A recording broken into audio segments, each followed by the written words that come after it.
Assalomu alaykum. Bugungi brifing Navoiy Uran davlat korxonasida qonunchilik hujjatlari ijrosini samarali tashkil etish hamda ijrogov.uz elektron tizimidagi 2025-yil yakunlariga ko'ra topshiriqlarning ijro holati mavzusiga bag'ishlangan bo'lib, quyidagi ma'lumotlarga e'tiboringizni qaratmoqchiman.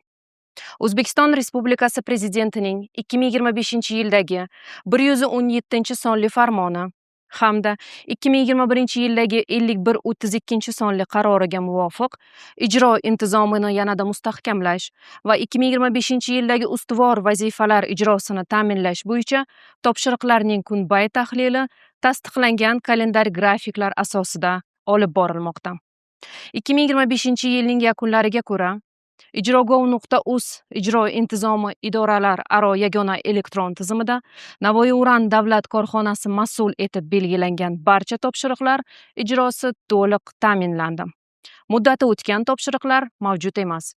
Xususan, hisobot davr mobaynida respublikaning ijrogov.uz elektron tizimida Navoiy Uran davlat korxonasi mas'ul etib belgilangan topshiriqlar soni jami 395 tani tashkil etib, shundan muddati yetib kelgan 309 tasi bajarilgan hamda nazoratdan yechilishi ta'minlangan.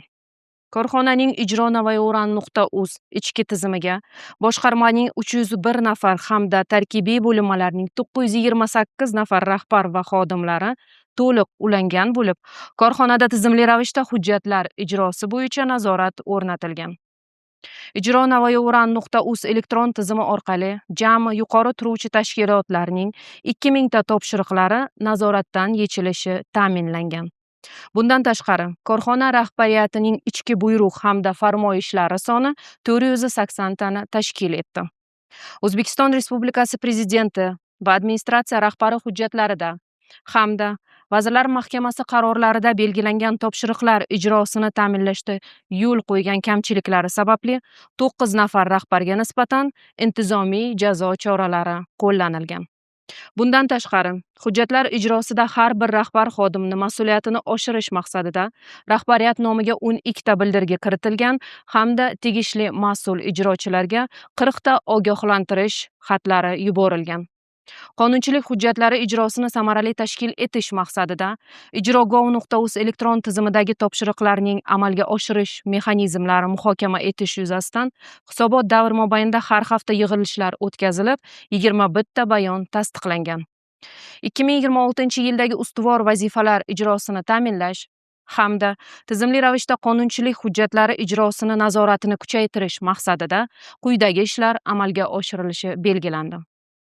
Korxona rahbariyati topshiriqlari ijrosida nazoratni yanada kuchaytirish maqsadida joylardagi ijro intizomi monitoringi natijalari yuzasidan tarkibiy bo'linmalar tomonidan taqdim etiladigan hisobotlar shakli yangilangan bo'lib, taqdim etish va himoya qilish jarayoni yangi tartib asosida olib borilishi, Navoiy Uran davlat korxonasining tarkibiy bo'linmalarida ish yuritish hamda ijro intizomiga oid, shuningdek, ijro navoiyuran.uz tizimidagi ishlar holatini 2026-yilda kompleks o'rganish grafiki tasdiqlanib, korxonaning 10 ta tarkibiy bo'linmalarida ishlar holati joylarga chiqib o'rganilishi, ushbu soha vakillarini bilim va ko'nikmalarini yanada oshirish maqsadida tarkibiy bo'linmalardagi mas'ul xodimlar uchun dastur asosida amaliyotlar tashkil etilishi rejalashtirildi.